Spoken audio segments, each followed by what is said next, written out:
30শে জুলাই মেষ রাশি। মেষ রাশির বন্ধুরা, আজ আপনার উদ্যম সাফল্যের চাবিকাঠি। আজ আপনার আত্মবিশ্বাস সঙ্গে থাকবে নতুন কিছু শুরু করার জন্য। দিনটি খুবই ভালো। আজ মেজাজ নিয়ন্ত্রণে রাখা খুব জরুরি। হঠাৎ করে কোনো আর্থিক লাভ হতে পারে। বিনিয়োগের জন্য দিনটি খুবই ভালো। ভেবেচিন্তে পদক্ষেপ নিলে আর্থিক উন্নতি হবে। স্বাস্থ্যক্ষেত্রে শক্তি উদ্যম থাকবে, তবে হজমের সমস্যা দেখা যেতে পারে, তাই বাইরে খাবার এড়িয়ে চলুন। কাজের ক্ষেত্রে প্রশংসা পাবেন। নতুন প্রকল্প শুরু করতে পারেন। ব্যবসায়ীদের জন্য নতুন চুক্তি আসতে পারে। পড়াশোনায় মন বসবে। নতুন কিছু শিক্ষার আগ্রহ দেখা যাবে।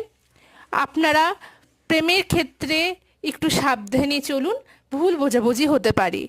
বিবাহিতরা জীবনসঙ্গীর সঙ্গে মধুর সম্পর্ক কাটাতে পারেন। আজকে দিনটি গণেশের মন্দিরে লাড্ডু নিবেদন করুন। আজকে আপনার লাকি কালার লাল, লাকি নাম্বার 9।